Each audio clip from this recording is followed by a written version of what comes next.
To Rob Sparrow, who is third on the list. Rob. Thanks, John. So thank you to Professor Rakish and to Professor Savalescu for the invitation. Thank you all for being in the audience. I have an intuition that there's something profoundly anti-egalitarian or elitist about the debate about moral bioenhancement, and that's what I want to explore in this presentation today. I'm not arguing that in this presentation, I don't think I'm presenting a sort of all things considered case against moral bioenhancement. So I'm not calling for a ban on moral bioenhancement. I just think that there are some important questions about the aspiration to morally enhance people, but also the kind of world we would create in which some people were biomedically morally enhanced, that egalitarians should be concerned about. It's the first time I've presented the material, so it could all be wrong, of course. Now, I think there are actually 4 different places where there's a tension between egalitarianism and the project of moral bioenhancement. If I slip and talk about moral enhancement, I actually mean moral bioenhancement. I'm talking about biomedical interventions. It's an interesting question as to whether what I say might apply to moral enhancement more generally. I'm not going to discuss that. So 2 of the tensions I'm going to discuss occur at the theoretical level and presume that the project of moral bioenhancement is actually plausible, and 2 of them are practical concerns about the impact of the pursuit of moral bioenhancement on egalitarian social and political relations, which are important even if we think that it's a doomed project. So even if we think moral bioenhancement simply isn't going to work, you might still worry about the anti-egalitarian nature of the pursuit of it. Now that's a strange sort of argument to say we shouldn't do this because the project won't work, because presumably if the project won't work, we shouldn't do it for that reason. But if it turns out that pursuing a doomed project has further bad consequences, that gives you a reason to care about other people doing it. I mean, you know, if you simply think that it's a doomed project and it has no negative consequences, so you want to do that, fine, I'm not going to worry about that. But if you think that the pursuit is going to have these sort of anti-egalitarian political implications, you might object to people pursuing it, even if you think it's not going to work. And of course, if there's a slim chance that it won't work, the implications of failure should go into the sort of expected utility calculation. So even if you think that moral bioenhancement is actually pretty unlikely, you might still worry about the anti-egalitarian politics that I'm going to suggest is involved in it or that it contributes to. Now, I must admit, I'm personally cynic about the project of moral bioenhancement for reasons that other people have already touched upon. I simply think that there's a big gap between making people more pro-social, which strikes me as being plausible, and making them more moral for reasons that other people have been discussed. But perhaps more, I don't think this point was touched upon briefly in a couple of earlier presentations. If moral bioenhancement is supposed to achieve what Ingmar and Julian demand of it, which is prevent terrorist attacks and prevent climate change, then it has to be compulsory. It has to be applied universally. Because otherwise, the people who are suspicious of government and likely to carry out terrorist attacks, they're not going to line up to take a pill to make them more moral. And there's all sorts of free riding problems in relying upon people voluntarily becoming more altruistic to avoid climate change, because if everyone else does it, then we'll avoid climate change. If no one else does it, you don't want to be the only altruist in the room.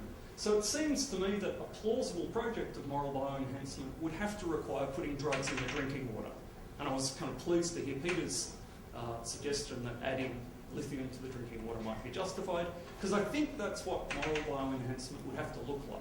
It would have to be a universal campaign of drugging us all up to make us better people, and I don't think that's ever going to come to pass in any democratic society.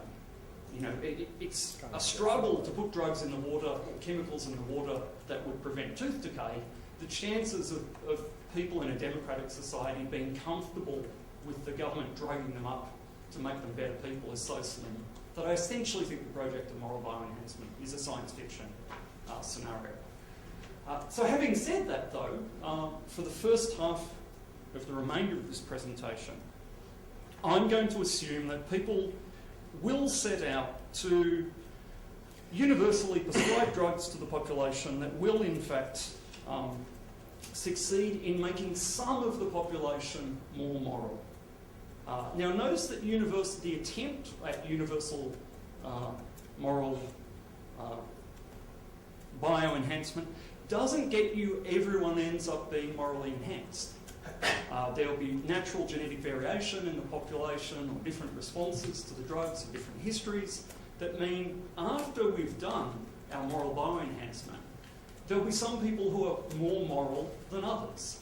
That in fact this project would predictably exacerbate the amount of inequality between the morally enhanced and those people who for some reason haven't responded to the treatment and remain morally vicious.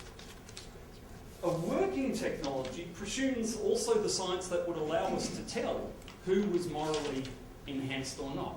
So now we've moved to a society in which we can say, this half of the room, you're all nicer, better people. You lot over there, you remain vicious normals.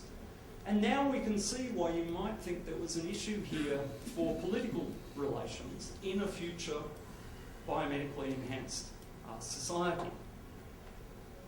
I think that there would be a case to be made, and I expect some people in this audience would make it, for arguing for differential political representation of the morally bioenhanced and mere normals. The morally better people should rule. So it's essentially a Platonic argument about the guardians, buttressed with some dodgy pseudoscience, or in this case that I'm imagining, reliably being able to identify the best amongst us so we can put them into the class of the guardians. Now I think there are some pretty good reasons to think that there's a limit to this argument. I don't think moral enhancement would produce post-persons. I still think that you would end up, so there's not a danger that the morally better would suck all the resources away from the mere normals. Merely by virtue of being better behaved, they're not going to end up with strong rights to eat you first in the way that Nick was worried about yesterday. So I think a society in which some people were objectively, scientifically, morally better than others would still have to respect a certain basic equality of interests. But I think it's compatible with that you might get privileged access to positions of social and political authority by virtue of being morally enhanced. That when we're looking for someone to sit on the bioethics committee, we don't want to let a mere normal person, we want to let someone who's reliably moral, promoting a concern, altruistic and concerned with justice. So there's two reasons, I think, here for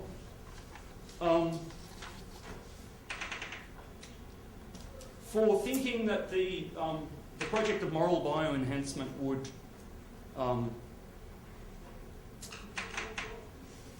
generate this sort of anti-egalitarian implication. One is actually in Buchanan's work on the impact of cognitive enhancement, and this idea that the cognitively enhanced might be what he calls enhanced cooperators. The benefits of various forms of social cooperation and collaboration are dependent upon the capacities of the participants. So adults, Buchanan talks about adults being able to play games that children can't and realise certain interests. So he's concerned about cognitively enhanced post-persons, thinking we really want to engage in this complex social participation, which if we let the merely normal people in, we won't be able to realise the goals that we're seeking. So in order to achieve our legitimate interests in human flourishing and achieving our individual goals, we need to exclude people from social practices that actually produce significant benefits. And of course, if you're systematically excluding one class of people from participation in something that generates serious political benefits, serious economic or social economic or political benefits, what you're doing is establishing a caste system. You're establishing differential political rights depending upon whether you're enhanced or unenhanced. Now Buchanan doesn't discuss this case, but I actually think that argument works pretty well for morally enhanced. Think about all the ways in which social cooperation is bedeviled by problems of trust. You know, are other people going to free ride on me? What should I commit to this process if other people might defect? Now, if I can know that I'm only cooperating with the, Microsoft 2.3 moral enhanced category of people, then I can gain benefits from that cooperation that are threatened if I let the merely normal in. So the morally enhanced have a legitimate interest, I think, in forms of social cooperation with other people who are also morally enhanced, and excluding the merely normal. So you could, I think, go from being able to reliably identify a group of people as morally better to the conclusion that they should have certain social and economic privileges that you would deny to those people for whom moral enhancement has failed. Now, of course, if you buy that argument, you might think, what's the problem? That's justified. They genuinely do have an increased right to these resources, or increased right to political participation. So yes, it's inegalitarian, but that's just the way it goes. And that's an option here. There's also another more direct argument to, say, to differential access to positions of social and political responsibility to the enhanced and the unenhanced, which simply does buy the Platonic argument and depends upon your fundamental account of the justification of democracy. That is, of course, tremendously why we think that democratic societies are better. It's a tremendously complex and controversial question. But again, I think there's actually a number of the most plausible accounts of the justification of democracy being able to identify a class of people who are morally enhanced is actually corrosive. So if you think the goal, your justification for democratic government is simply a consequentialist one, over the course of human history, democratic governments reliably produce better outcomes, then it's certainly open to you to claim that governments which privilege the morally bioenhanced will also produce better outcomes, because those people are reliably inclined to consider the public interest in a way in which the merely normal do not. If you combine this with an elitist theory of government,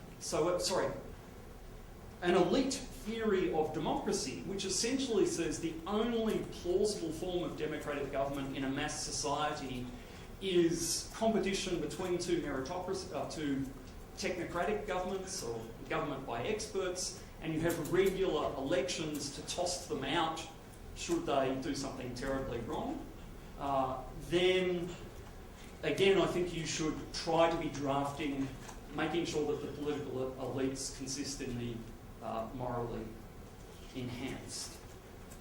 If your account of democratic theory or the justification of democracy is a epistemic conception, so democratic government is the form of government that most reliably identifies either the proper ends or means of government, because if we increase the number of participants, we increase the chance that a democratic majority decision will be correct.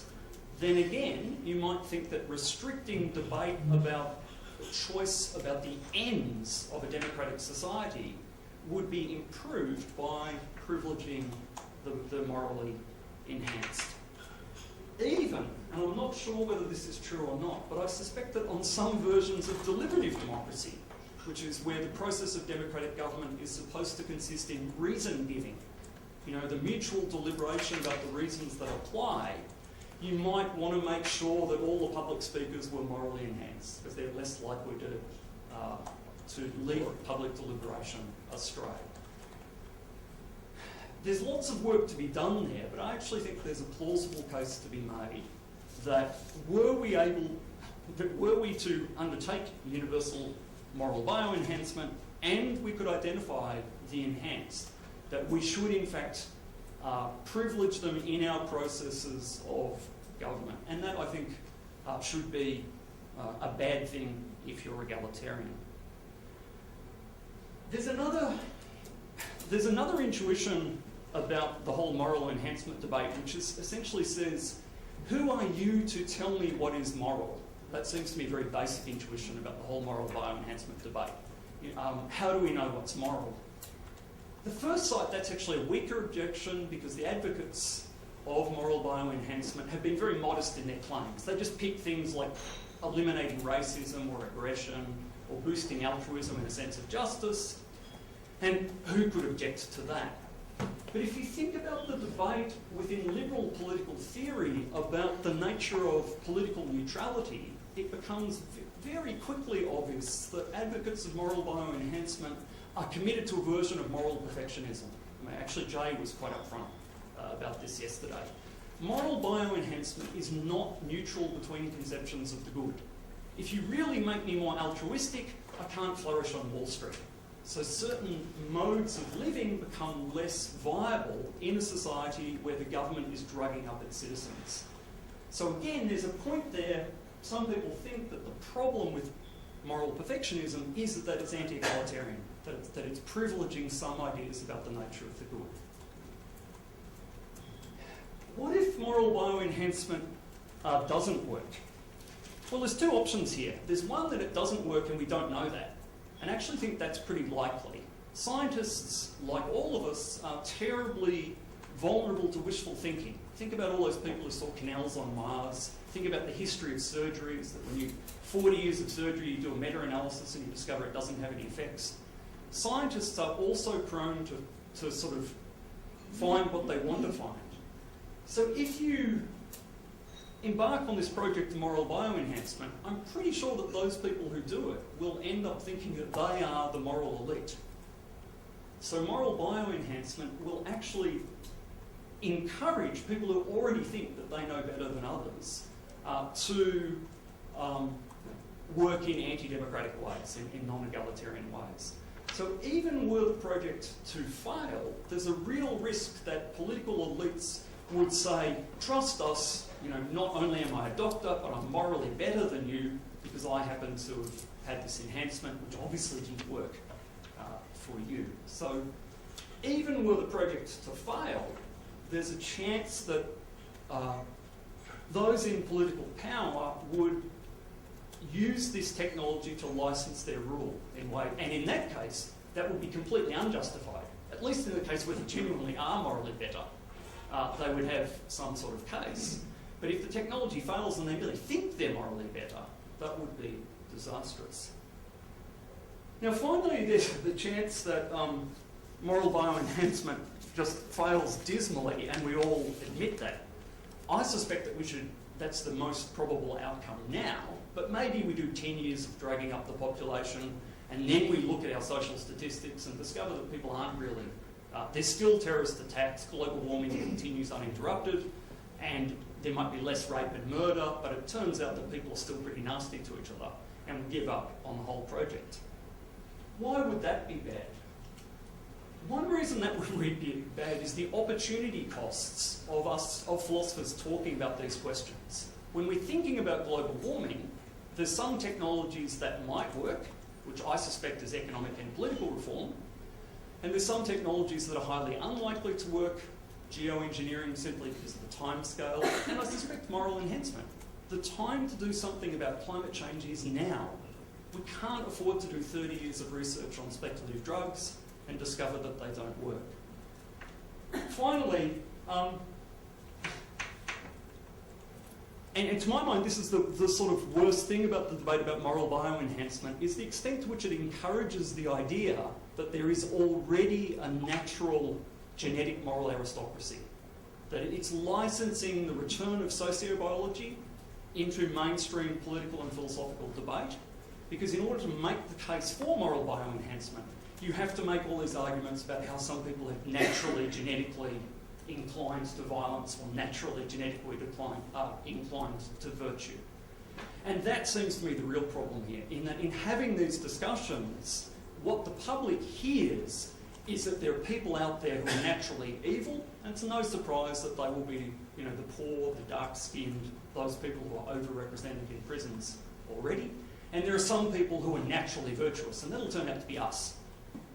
And that, to my mind, is the real reason why we should be much more cynical about the project of moral bioenhancement.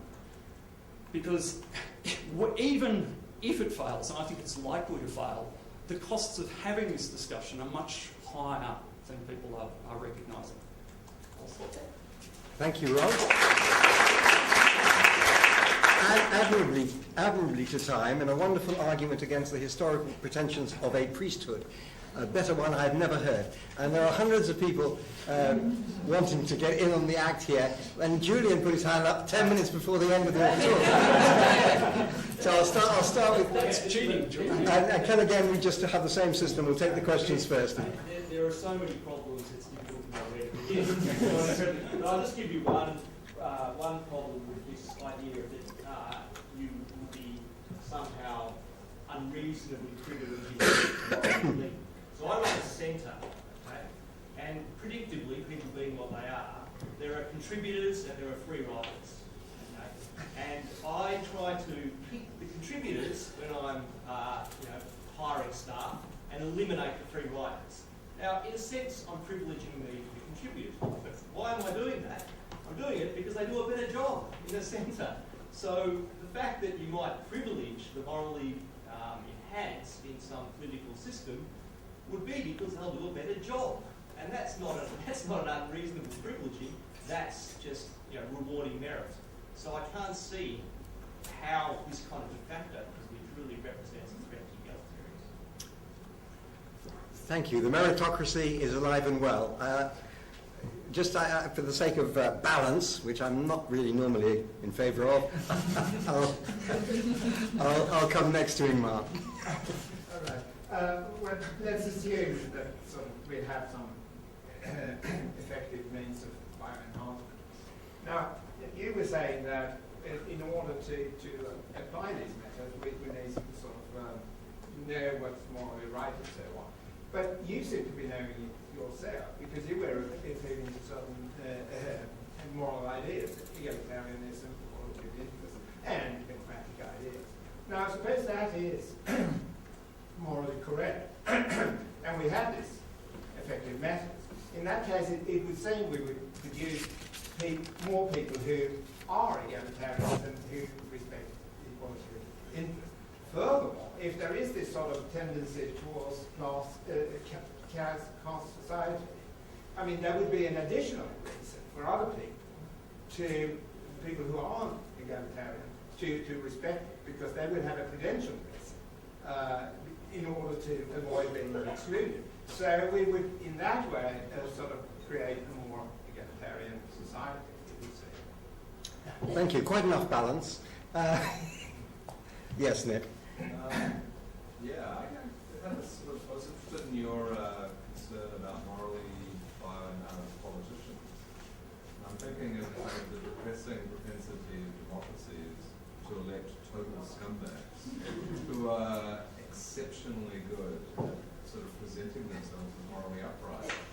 So I guess I wouldn't be so bad. I mean, I guess there are some jurisdictions in which politician candidates for political office release their medical records. Would it be so bad? And make sure they're not going to die of cancer, so that halfway through their term. Would it be so bad if someone said, look, I've been on this moral bioenhancer for 10 years, so you have some reason to believe me when I say that I'm not a total scumbag? Fine. Can the people who wanted to talk just give me another show? Right, yeah. For the sake of having people who haven't spoken very much. What? Sir, yes. Okay. I was wondering, what are you thinking about reintroducing merely an idea of plural voting in this context? Because basically his idea was that educated people, votes of educated people should count more than uneducated, but then we know that there is uneducated majority of the people, so by majority rule, there is some guarantee that their interests will be protected. So there, he was thinking that by relative rule, we can have balance of majority of uneducated who can block these educated elites, or in this context, morally enhanced elites, and then still have significant influence of those morally enhanced people that could, of course, influence final decisions in the sense that they would be morally bad. Thank you. And Jay, I think, and then one more. Yeah, I'm going to struggle to remember past 7. So identify that technology might create some future social problem when in fact that social problem already exists and we already have means to address it, and it doesn't, and the technological issue really doesn't address it. So in the case of this particular problem, elites have long made claims for moral superiority, and the way we address it is to have rotation of elites and greater accountability for political power. Physicians make claims of greater moral superiority. They take the Hippocratic Oath, and therefore we have to give them greater power in society. We democratize our relationship with physicians. Prisoners already lose the franchise, and the way that we solve this particular problem is to fight to keep prisoners to have the franchise, the next concept of franchise. So that's one problem.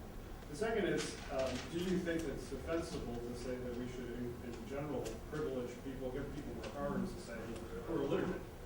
And we could have said 100 years ago that there are all these inegalitarian consequences that could come from this literacy thing. People who are more literate are going to make more money, their kids are going to be more literate, we'll just have a bifurcation of society into the literate and the unliterate, two different races altogether. No, we said literacy is a good in itself, and everybody should have access to literacy. And if there is, in fact, a differential power on the basis of literacy, it's properly justified. Thank you. Last question from Johnny. I'm sorry I missed your name before. So my question touched on a few of the points already made, but maybe a slightly different angle. So we worry about perfectionism. So a few other people suggested that this might be applicable to lots of other things that governments do. So the example of putting fluoride into water seems to be an example of governments promoting health. What I think might be interesting to consider is that if we believe that the framing effect is as powerful as many people claim that it is, and it seems that whenever we offer someone a choice in a democratic situation, we're going to be maybe subconsciously prioritising one option over the other. And so that leaves us in a bit of a tricky situation, because even when we're offering choice, then we're engaging in some sort of perfectionism, and that's if we want egalitarianism as well. Thank you. You have 3.5 minutes to answer all of those points. By my measure, I don't even have that. I've got 2. Look, in many ways, I think perhaps the first 3 responses from Julian, Ingmar, and Nick just illustrate my claim at the beginning, that some people will simply think this follows, that yes, of course we should privilege the morally bioenhanced. Now, of course, to me, that's a confirmation of my thesis. And there's a general problem here, which is that one person's reductio is another person's brave, intellectual conclusion. And so it seems to me, yes, this is going to split audiences. Some people will say, yeah, that simply does follow. Let's put the morally better in charge. I think that's problematic, but I didn't think that I had here fully justified that intuition. I do think that there are 2 distinctions.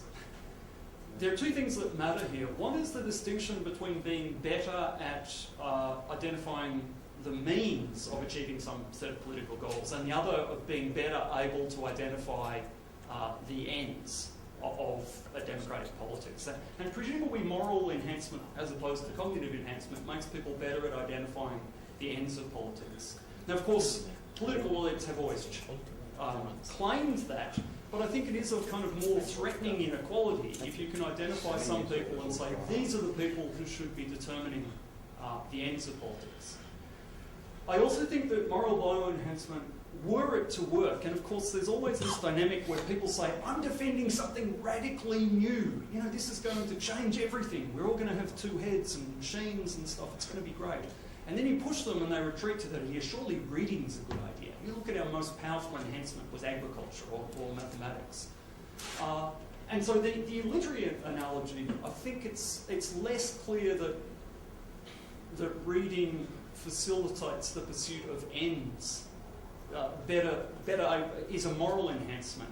I think it's a cognitive enhancement. It's less clear that it's a moral enhancement, you've got to remember how sophisticated non-literate cultures were. It's not that these people weren't capable of identifying the proper ends of life. 10 seconds, Rob. Okay. Plural voting, yes. I suspect that now I've given this presentation, one of you will go away and write a paper saying that in the future the morally enhanced should have more votes. I wasn't going to suggest that, but I think it does follow if you think that we can reliably identify the enhanced. What was the last? It wasn't 10 seconds for each point. It was just No, 10 seconds. okay. Yeah, look, there's, so to respond to Jonathan's point, there are well-known problems with liberal neutrality. I mean, some people think that any politics is essentially perfectionist. And if that's true, then it's no surprise that moral enhancement will also turn out to involve perfectionism. But there's at least the intuition, who are you bastards to tell me what's moral, has got more force than it first appears. Because in pursuing moral bioenhancement, we're not leaving competition between ways of life untouched. We're privileging some rather than others, and you might object to that. Let's talk more later. Thank you. Thank you very much, Rob. Now,